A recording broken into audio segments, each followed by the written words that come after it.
A nation born of sea and sand. Shaped by the waves, its people have always looked to the horizon, opening their doors to the world. But the sea is only the beginning. Following the paths of ancient boats, riders now carve their own way. Movement never stops here. The riders flow past towering stone mountains, silent witnesses to thousands of years of history. A land shaped by time, where the scent of incense still drifts through sun-warmed rocks. This is where the world's best cyclists, alongside Oman's national talents, take on iconic roads. Across steep mountains, every pedal stroke becomes a tribute to this land of contrasts. In the pursuit of pushing limits, brotherhood becomes a support, and hospitality remains a lasting tradition.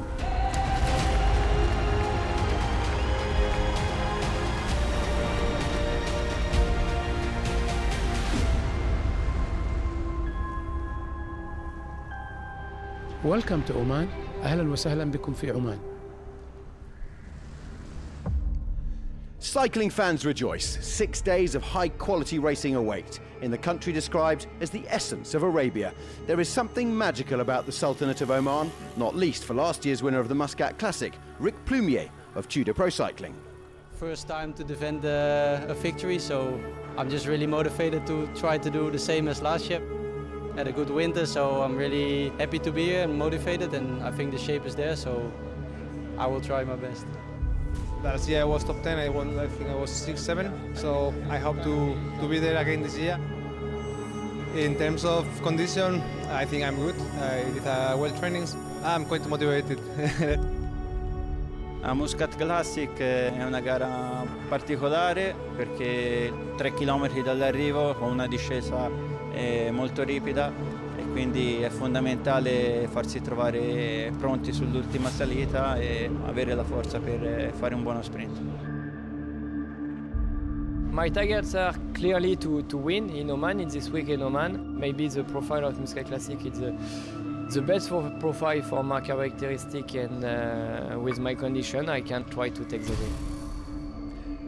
This seafaring nation may have over 3,000 kilometres of coastline, but it's bikes, not boats, we're interested in for the next week. And for the 4th edition of the Muscat Classic, there were 123 of them that made their way to the start. From Al Mouj, the peloton rode south, then east around Muscat. The first half, a fast and flat loop from and back to the coast. Then the road turned uphill, with 6 categorised climbs and a 9% gradient 5 kilometres from the finish in Al Bustan, the ultimate launchpad for a sprint finish.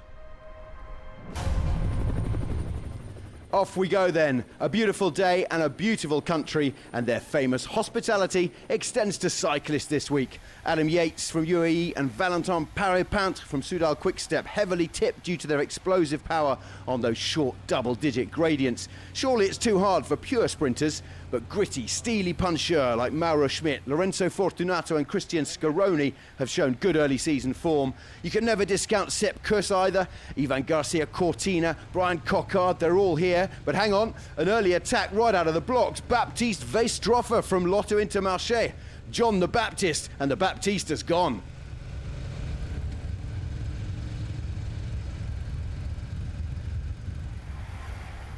As predicted, the best part of the opening 100k of the 176.2 kilometre course were characterised by not much going on in the bunch. That was all behind that man. He was disappearing beyond the horizon. The move of the day was a solo one. Weisstroffer broke further and further away. But it was clear the real break would be his heartbreak. It's an impossible task for a lone rider to stay out in front alone for 176k and make it to the finish.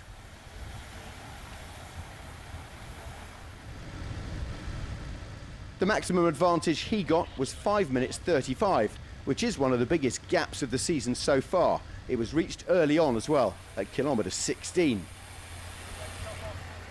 The The gap was stabilised by Cofidis and Tudor Pro Cycling at the front of the peloton as the Omani national team enjoyed their day out, despite several riders being unable to keep up and abandoning early. At the midpoint, kilometre 92.7, cresting the Boucher Al Amarat climb, Vestroffer's lead was 4 minutes and 15 seconds. Cofidis took control at the front. With them, Soudal Quickstep and UAE Team Emirates XRG. They took responsibility at the front of the main bunch, maintaining a steady tempo along the coastal roads and ensuring the gap stayed within a manageable window before the hills.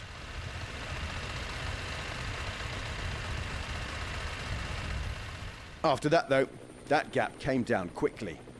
The sun got brighter, as did the smiles, and it was all pretty relaxed out there. Oman has a history that stretches back for centuries.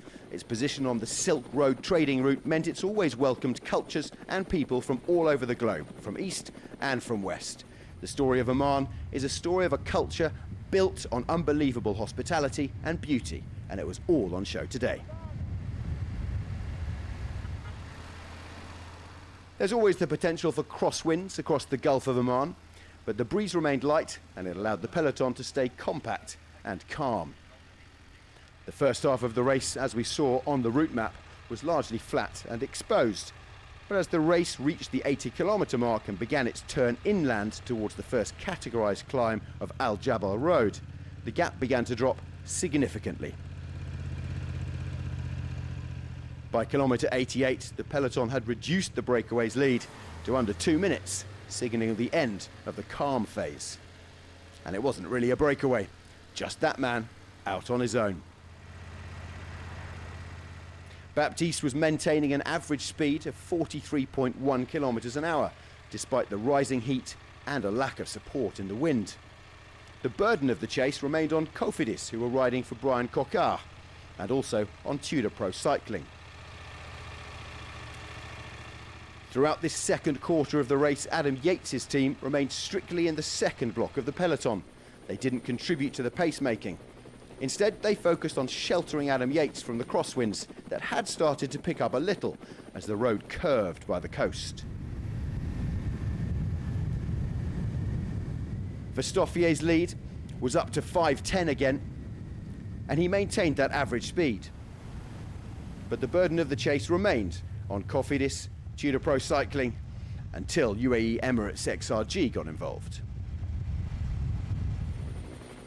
Next to the forefront of our screens was XDS Astana. Christian Scaroni was their chosen rider, and they moved their entire train to the right-hand side of the peloton. Not attacking, but a tactical move to protect their leaders from potential echelons before the road turned inland. Now, as there was not much going on in the race, a time for us to look at something for which Oman is famous, and I was incredibly lucky to have a morning free before the teams arrived on Monday.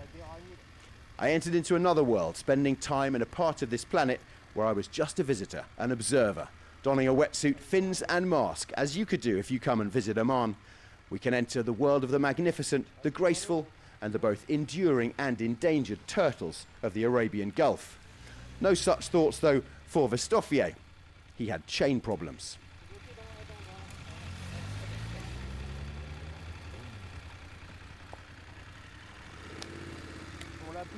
Sea turtles, definitely one of many reasons to come and visit Oman. There are 7 species in total, and 5 of them have been recorded in this country. Masira Island has up to 11,000 nesting females per year, and we'll have a closer look at them in just a moment. 2 minutes 10 then, the gap, as Verstoffier continued to toil out on his own. The coast was always close, and the sea was always near.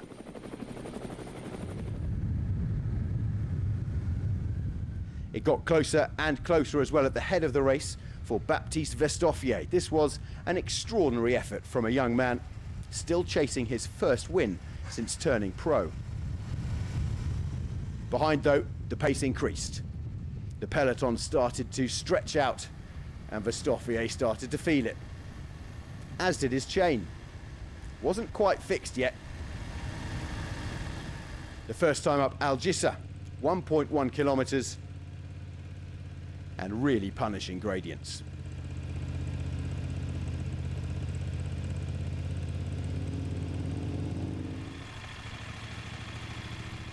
Now the peloton started to see the chance to bring that gap down to 0, and they knew they would catch him eventually.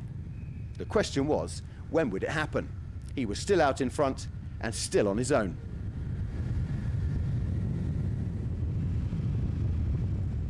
Riders all over the road, the pace was increasing and not everyone could keep up.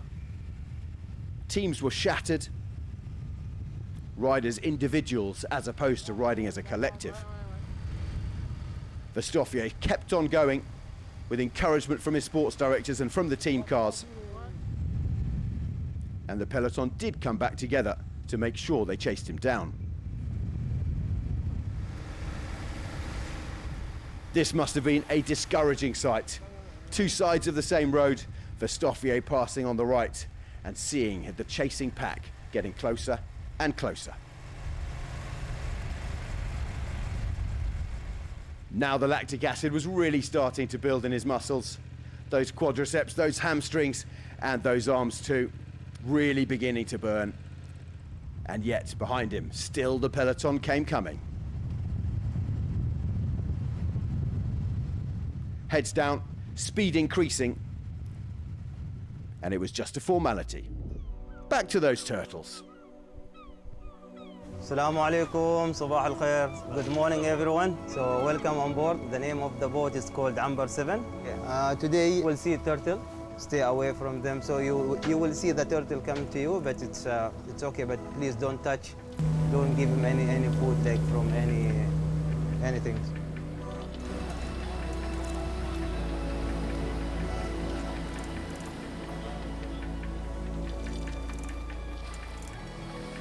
So this is the place is called Turtle Bay, his house, okay, and he stay here since long time.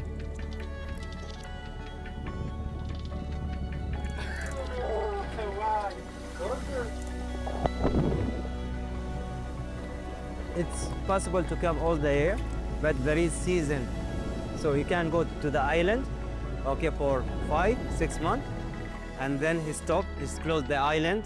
Because the season for the bird, egg, you know, it's not allowed to go to the island.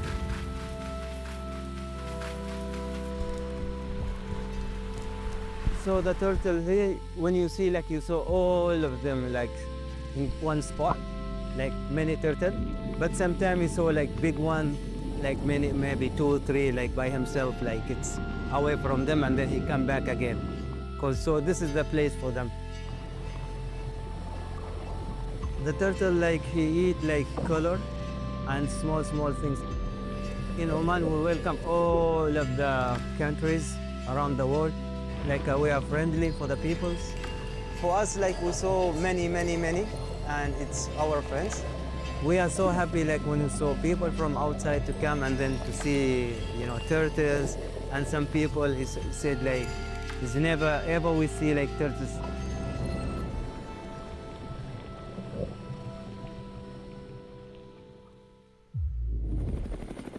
Omanis are rightly and always mad about turtles, but this week they're also turtly mad about cycling. So back we go to the action. 26k to go and Verstoffer's gap was under 40 seconds. The muscles continued to scream, his head continued to pound, his legs continued to burn. The Frenchman knew that the moment was coming, and come it did. Through the city streets he kept going.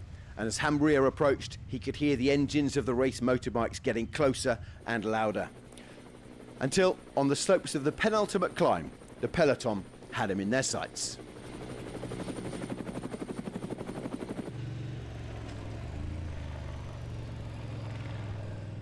This has been a Herculean effort from the 25-year-old. He's a sprinter and a one-day rider with no pro wins to his name yet, but he's done his reputation no harm at all.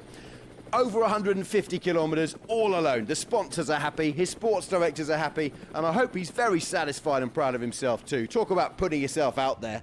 We've all been baptised by the Verstoffer today. Chapeau, young man. Your time will come.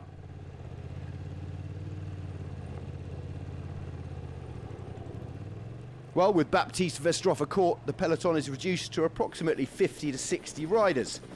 Soudal Quickstep and XDS Astana took control at the front, setting a high, steady tempo through that second ascent of the Hamria climb. That prevented any counter-attacks and positioned their leaders for the final ramp. It was a really high pace at this point, and that caused a significant selection at the back. Some of the sprinters had survived the first half, people like Brian Coquard, but they were distanced here as the gradients went up. At kilometre 156, there was still quite a big group, but there was also still 10 kilometres to go before that decisive final climb of the day, the second ascent of Al Jissa. Remember too, from the profile, there was a very steep technical and potentially dangerous descent within the final few kilometres. Riders on the radio, as we saw skirmish after skirmish, attack after attack, but nothing was sticking, except the realisation that we had no idea how this would turn out.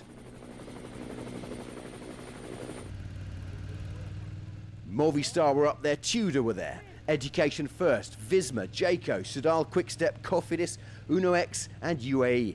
Everybody getting dusty, dry and hot.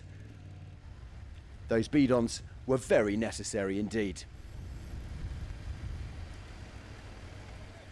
Reaching the business end, the sharp end of the day. 20 kilometres came and 20 kilometres went. An average speed of 43 kilometres an hour as the race came towards its conclusion. And that 43k an hour had been pushed along by our lone man out at the front for almost the entire day. He wasn't there anymore though, as Astana and Uno X tried to push the pace. At the back, the group was shedding riders in 2s, in 3s and in 4s. The spectre of that last brutal test was in the minds of all. It was going to be 1.1k with a punishing 9.3 average gradient, a really cruel twist that would decide the fate of all these hopefuls. More attacks, more attempts, and none of them paid off. This was getting very tense indeed as we approached the very final stages of the Muscat Classic 2026.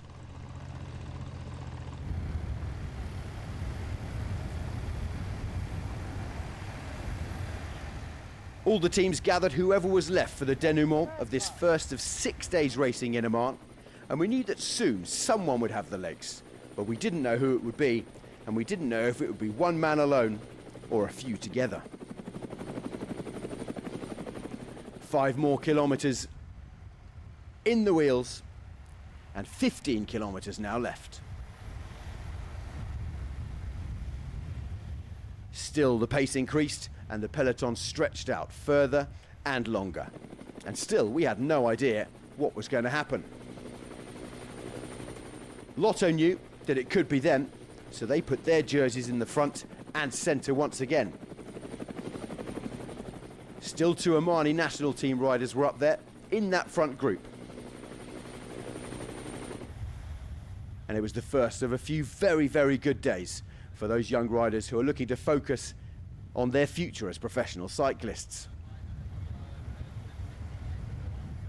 The crowds were out, not all the way along the course, but certainly where it was accessible, and the flags were raised too. Still though, we had no idea whose arms would be raised come the finish line.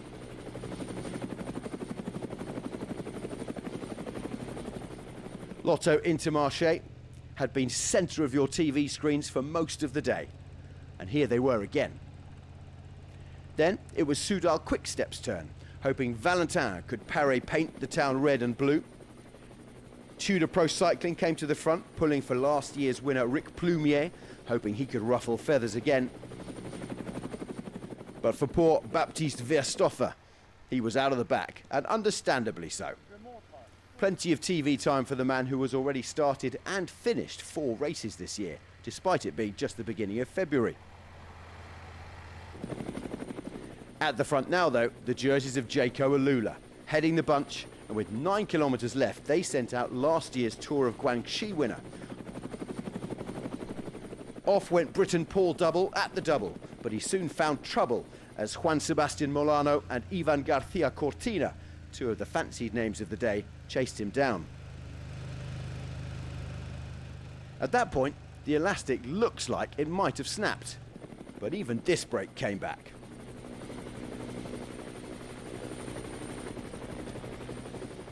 Then Paul Double found himself in another double. This time it was with Diego Pescador, who was here fishing for a first win since joining the World Tour last season.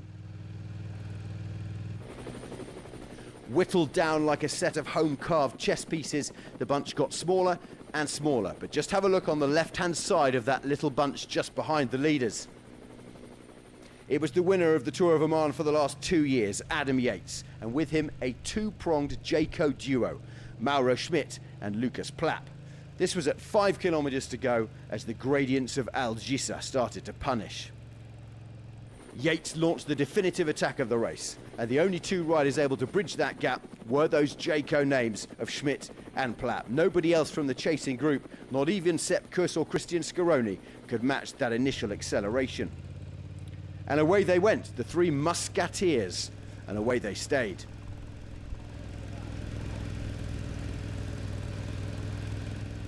The trio crested Al-Jissa with a 15-second advantage over a chasing group of about 12 riders.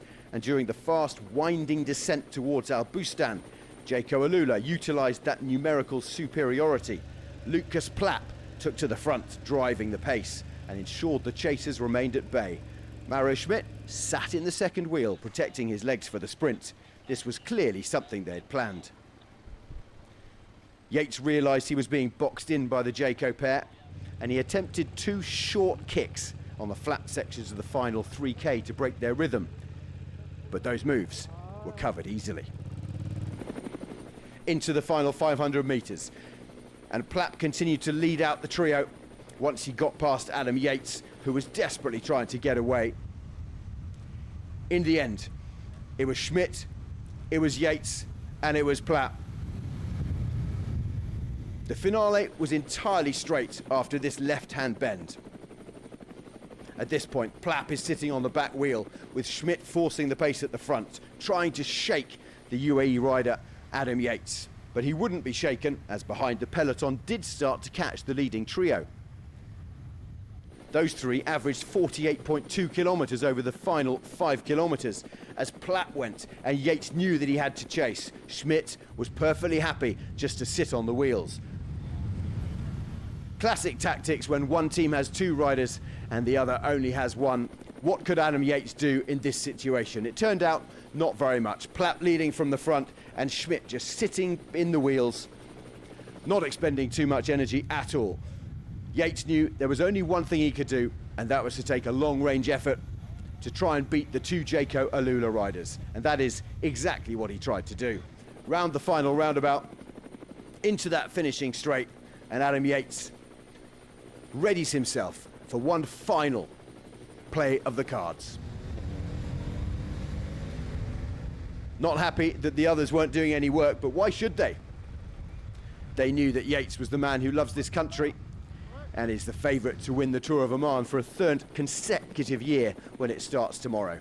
Plapp then at the front, Yates biding his time, looking for that perfect moment, and Schmidt just waiting. He knew exactly what was going to happen, and when he saw it happen, he went up on Adam Yates' right-hand side and went past him. Yates, to be honest, knew that the day was up, his game was up, and he didn't even bother chasing Mauro Schmidt. A fabulous result and an 11th career win. The 2025 Swiss national champion in the individual time trial and the road race certainly loves the early February events. Last year, it was the Cadel Evans Great Ocean Road Race, and this year, it's the Muscat Classic. The peloton wasn't far behind at all, but in truth, those three were always going to take the victory. And Mauro Schmidt raised his arms, crossing the line in front of the crowds in Muscat. The Omani capital has a new captain. This is the dream scenario, and apparently it was planned. I'm rooming here with Plappy, and since coming from Australia, we were looking at the finals from the last couple of years, and we pretty much planned it exactly like it happened. So I think yeah, went pretty perfect in the end. Have a great shape, but yeah, in the end, winning bike races is something else. So I think to be able to win this is extremely nice.